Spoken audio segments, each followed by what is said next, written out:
Bonjour, je m'appelle Sornadia, je suis en deuxième année de thèse de doctorat en santé publique à Aix-Marseille Université en France. Alors, pourquoi j'ai choisi la France pour mes études? Bon, pour être bref, j'ai choisi la France car je voulais faire la biostatistique, arriver à un certain niveau, bon, que je vous détaillerai un peu plus tard. Je n'avais pas la possibilité de faire la biostat au Sénégal et donc j'ai commencé à faire des démarches pour aller en France. La France pour trois raisons. D'abord, parce que qu'elle fait partie des pays les plus réputés par leurs enseignements de qualité et c'est beaucoup moins cher par rapport aux autres pays de bonne qualité d'enseignement aussi, comme le Canada et les États-Unis. Et aussi, j'avais pas de barrière linguistique, bon, vu que le Sénégal est un pays francophone, et comme j'étais un peu nulle en anglais aussi. Quelle impression j'ai eue de la France lorsque j'étais au Sénégal? Bon, la France m'a toujours fait rêver déjà pour son enseignement de qualité, et depuis que j'ai eu mon bac, j'ai toujours voulu y aller pour finir mes études. Par contre, à travers les médias, j'avais vraiment peur de son côté social. Et donc, je me demandais si je pourrais bien m'épanouir socialement ou culturellement, vu tout ce que j'entendais sur eux à travers les médias. Mais bon, mon désir de faire la biostat que je passionnais était au-dessus de tout. Et donc, j'ai juste foncé, je me suis dit que bon, ça va aller. Mais arrivé sur place, j'ai eu une belle surprise parce que c'était vraiment loin de ce que je voyais à travers les médias. Bon, je me suis bien intégrée et socialement, ça s'est très bien passé. Franchement, j'avais aucun problème là-dessus. Je rends grâce à Dieu là-dessus. Alors, ce que je pense de la diaspora de mon pays en France, vraiment, je suis très, très fière des Sénégalais. Ils sont des battants, ils sont très respectés pour leur détermination, leur excellence en sciences.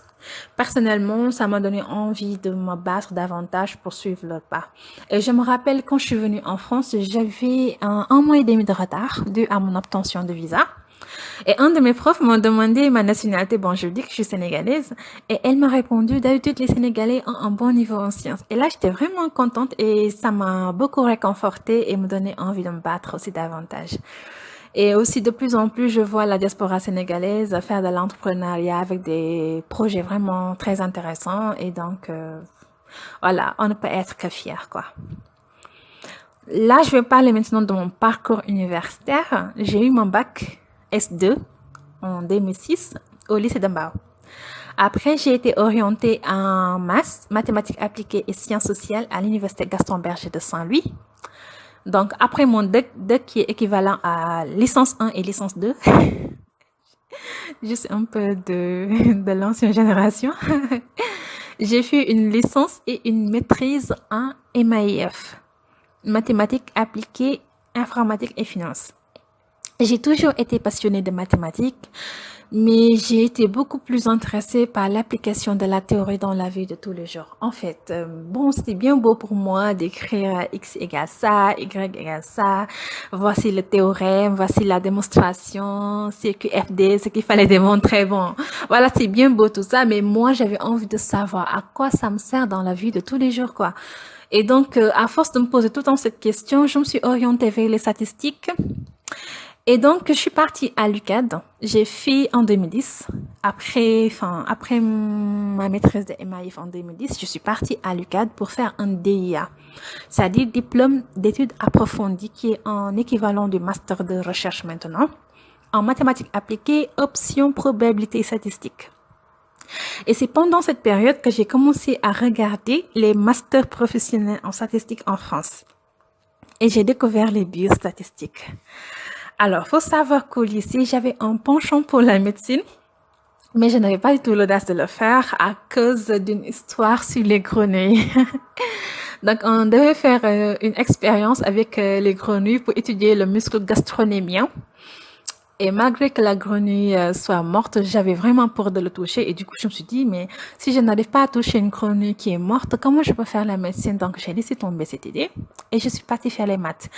Donc, appliquer des outils statistiques sur la santé était pour moi un moyen de me réconcilier avec les deux domaines que je passionne tant, à savoir la médecine ou la santé de manière générale et les mathématiques. Et donc, je suis partie en 2012 faire un Master 1 et 2 professionnel en statistique et traitement de données à Clermont-Ferrand. Un Master professionnel, comme je vous dis, parce que je voulais voir l'application de la théorie dans la vie de tous les jours. Et j'ai pas eu peur de retourner au niveau Bac plus 4, c'est-à-dire un Master 1, Alors qu'au Sénégal, je venais avec un bac plus 6 DIA. En effet, j'ai regardé les programmes de master professionnel et j'ai comparé avec ce que j'ai déjà appris au Sénégal. Côté théorie, c'était bien, je n'étais pas dépaysée, ça allait bien. Mais côté pratique, j'avais beaucoup de choses à apprendre. Donc pour moi, il fallait, pour avoir une solide formation, je n'ai pas du tout hésité à refaire un master 1. Voilà. Et avec mes 1 mois et demi de retard dû à mon obtention de visa, j'avais pas assisté à beaucoup de TP et c'était difficile de me rattraper sur de nouvelles choses comme les différents langages d'analyse statistique sur les logiciels comme SAS, MATLAB, R. Bon, au final, j'ai juste réussi les matières purement théoriques et je devais reprendre l'année qui suivait les matières pratiques. Donc, vous avez compris, j'ai redoublé mon master 1 en France. Et c'était très dur, j'avoue. C'était vraiment la première fois de ma vie que je reprenais une classe. Au début, c'était très dur. Mais avec le temps, j'ai compris que c'était la meilleure des choses qui me soit arrivée. C'est paradoxal, mais c'est vrai. Alors, pourquoi je dis ça? C'est parce que quand je devais refaire mon master 1 pour reprendre les matières pratiques que j'avais échoué, j'ai rencontré la personne qui est devenue mon directeur de thèse. Donc, en fait, ce qui s'est passé, c'est que en master 1, je devais faire un stage minimum de 3 mois pour valider mon master 1. Et mon actuel directeur de thèse qui était mon maître de stage, est un médecin et biostatisticien. En fait, il a eu son doctorat de médecine et un autre doctorat en mathématiques. Et donc, mon profil l'a intéressé et m'a pris en stage pendant 5 mois. Et j'ai vraiment beaucoup appris à ses côtés. J'ai repris confiance en moi et tout. Et à la fin de mon stage de M1, de Master 1, il m'a proposé de revenir l'année prochaine pour faire mon stage de Master 2 qui devait durer 6 mois. Et j'étais vraiment très contente et ça m'a encore plus donné de la motivation. Donc, je suis retournée à Clermont-Ferrand, j'ai fait Master 1, ça s'est très bien passé et j'ai commencé mes cours de Master 2. Et au moment de faire mon stage, je suis retournée à Marseille pour faire mon stage de Master 2. Et après le stage aussi, Master 1 s'est très bien passé et il m'a proposé de faire un doctorat avec lui. Bon, il savait mon ambition pour faire la thèse aussi. Et comme j'avais un parcours mathématique statistique, il m'a proposé de faire un Master 2 de santé publique pour m'imprégner davantage dans ce domaine avant d'entamer la thèse. Et c'est ce que j'ai fait. Donc là, je tiens aussi à dire que des fois dans la vie, il faut savoir faire des sacrifices pour atteindre ses buts. Donc personnellement, j'ai pas du tout hésité à faire ce qu'il fallait pour atteindre mon but. Pour moi, ça sert à rien de faire vite finir les études sans bagage solide. Parce que, bon, personnellement, je me suis dit, par exemple, je préfère passer en classe supérieure et me sentir compétente dans ce que je sais que de passer pour passer juste pour avoir la moyenne et sans pour autant vraiment être très compétente réellement. Donc, j'ai eu la patience de faire les choix qu'il fallait faire, même si c'était dur, et pour atteindre mon but, mon rêve de faire un doctorat en biostatistique.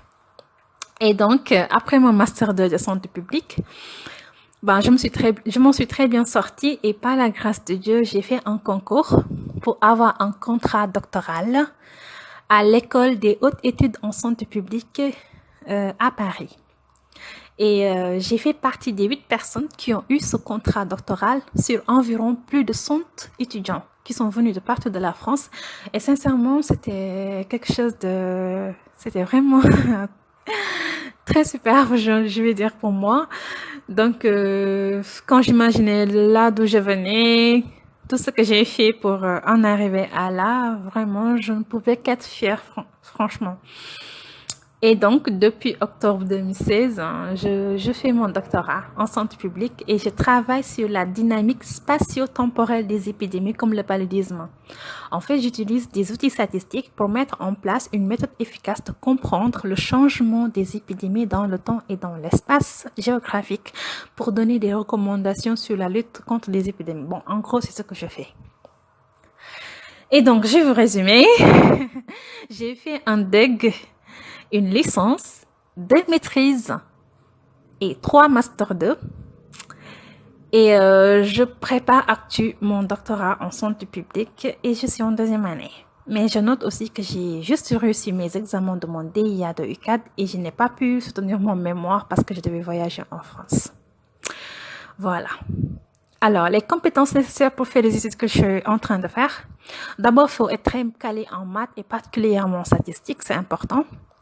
Et ensuite, en informatique. Parce que il faut beaucoup programmer, automatiser tout ce que l'on fait en fait en théorie. Il faut le mettre en pratique via l'informatique. Et aussi, il faut avoir des bases aussi en épidémiologie. Donc, épidémie, la santé de la population. Et selon son orientation aussi, il y a les relations entre les environnements et les maladies. Mais surtout, il faut être très ouvert à discuter, à échanger avec d'autres personnes de spécialités différentes. Ça ne va faire que nous enrichir dans notre parcours. Il faut savoir s'ouvrir aux gens. Alors, est-ce que j'envisage de rester en France après mes études? Franchement, c'est très difficile d'y répondre. J'aimerais bien pousser mes compétences de recherche, mais aussi j'aimerais contribuer avec le peu que je connaisse au développement de mon pays. Donc, pour ma part, ça dépendra des opportunités qui vont s'ouvrir à moi après ma thèse. Mais dans tous les cas, que je sois au Sénégal ou en France ou ailleurs, je serai toujours prête à travailler en collaboration. Ça, c'est sûr. Alors, quel conseil je donnerais aux étudiants? Bon, le conseil que je donne et que j'ai toujours appliqué est de savoir d'abord ce que l'on veut. C'est très important. Parce qu'en fait, c'est en sachant ce que l'on veut qu'on va choisir les bonnes décisions pour atteindre son but. Et aussi de savoir rêver. Bon, en fait, ce que je disais, quand on sait ce que l'on veut, il sera plus facile de faire des choix pour s'orienter vers nos projets et surtout rester optimiste. Pour ma part, j'ai l'habitude d'imaginer le moment où j'atteindrai tel but, comment je me sentirais. Bon, disons, je rêve debout. Et du coup, je me dis, bon, je vais tout faire pour y parvenir, pardon. Et car j'ai hâte de ressentir la joie que j'aurai quand je réussirai telle chose. Donc, je sais ce que je veux. J'imagine comment la fin va être. Et donc, je suis tellement contente que je fais tout ce qu'il faut pour y parvenir. Donc, c'est comme ça que je vois de manière générale. Mais surtout, faut savoir ce que l'on veut dès le départ. Voilà. Moi, c'est quelque chose, vraiment, j'y tiens beaucoup. Et aussi, de ne jamais se décourager. Qu'un obstacle ne vous décourage jamais. Faut toujours voir le bon côté des choses. Par exemple, moi, j'ai repris mon master 1. J'ai triste, mais avec le temps, j'ai vu que j'ai juste reculé pour mieux sauter. Il faut toujours avoir confiance en nous. Il faut toujours avoir confiance en vous et en vos capacités. Bon, vous avez le droit d'être triste quand ça ne va pas, mais vous n'avez pas du tout le droit de laisser tomber. Faut toujours se relever et continuer le combat. Voilà en gros. Et je vous remercie.